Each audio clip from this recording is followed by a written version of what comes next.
Sorry guys, this is inside of my truck. It's a Lariat, all leather. Got the sunroof. Came with a DVD player that actually I found out had a PlayStation 2 in the center console when I bought it.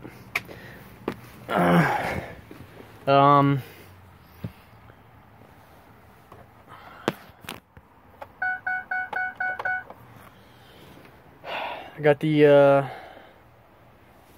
fog light cubes wired right here. Put in a Pioneer touchscreen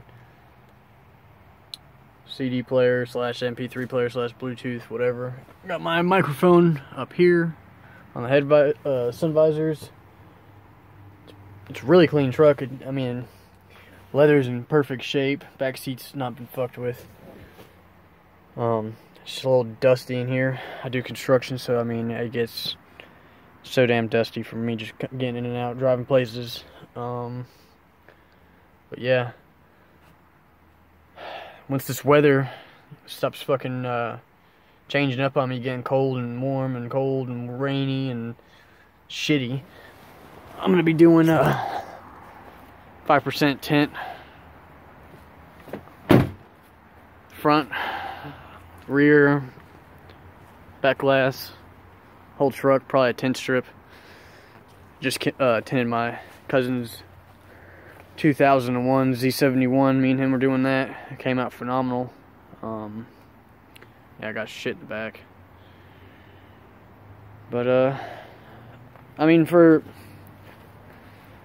this truck has just been an awesome truck. No big problems. Oh, okay, well, I did have one. The Fickum right in there. That bastard went out on me. I jumped in the truck, turned it on. As soon as I got out, the thing started coughing to stay alive and just rolling coal all over the place. So I shut it off, called up NCB, told them what the deal was. Told my Fickum volts were like, you know, I think it showed up as like 18 on my SCT tuner, and they told me, yeah, it was a Fickum. So I got that replaced. That was like $700. Other than that, I haven't had really any problems with it. I really need to get around to actually doing head studs and gaskets to make sure my cylinders are good and all that. The heads on the block, but I got time before I need to worry about that. I got some other things I need to take care of, I want to do to the truck. Thinking maybe a AirDog, the 4G, what is it, like the AirDog 2 or whatever,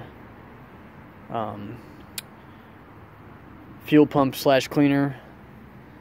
Whenever I get around to doing studs and gaskets, do bigger injectors, bigger turbo.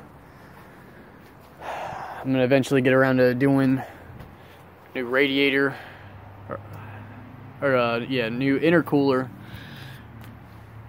pipes, turbocharged pipes, hot and cold, radiator pipes. I mean, I'm gonna wind up doing everything on this truck. Right now I'm painting on it, so the updates are gonna probably come few and far, but I'm gonna try to get some stuff going here. Definitely the new headlights, because that one fogged up one is pissing me off. Really don't like it. I'm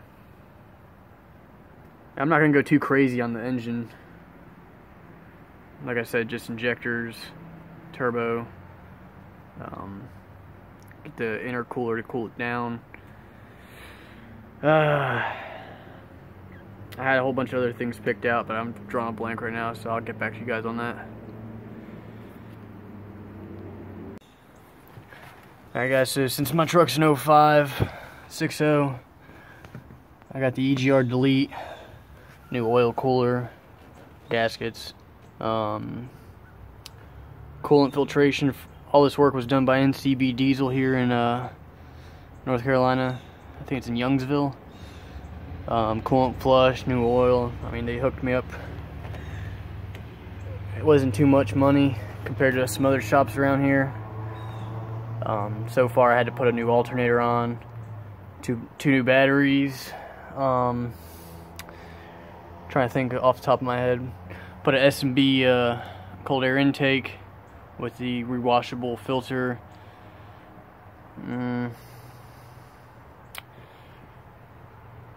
full 4-inch turbo back exhaust, no DPF, no muffler, fuck that shit, all the way out to 6-inch tip, I believe.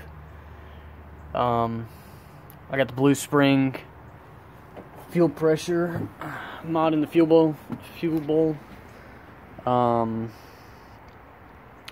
Had a issue where my my defroster, or my air controls, would get stuck on the defroster, and you know, with air condition or heat, it didn't matter, and for the life of me I couldn't figure out what it was. A lot of people tell me it was the module, a vacuum leak on my hubs down here, or a hose might have popped off or whatever. Actually found out it was this bad boy right here, which controls the vacuum. It's the vacuum pump. It wasn't even turning on, and this part's like 140, 150 bucks.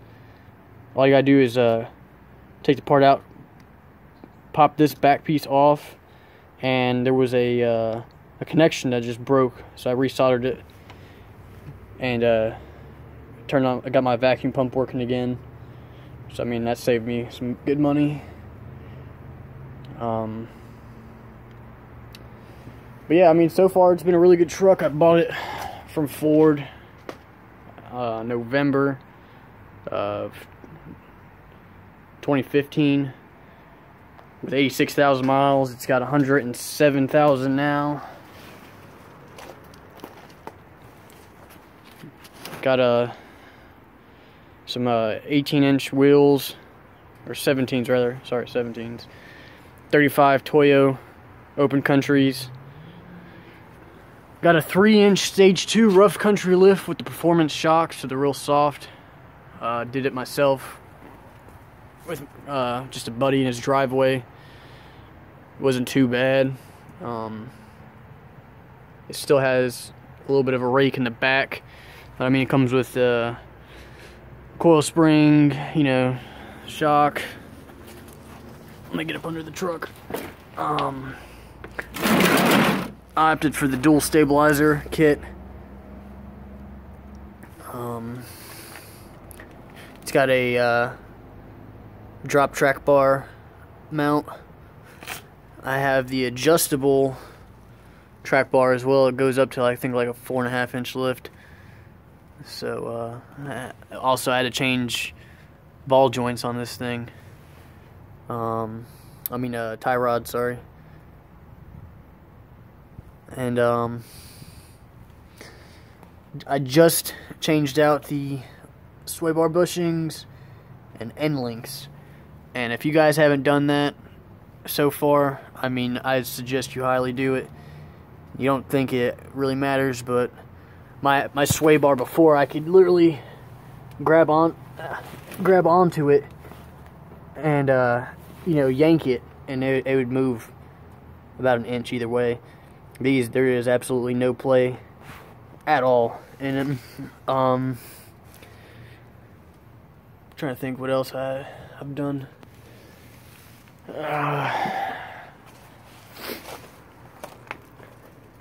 The lift kit also came with radial arm drop brackets.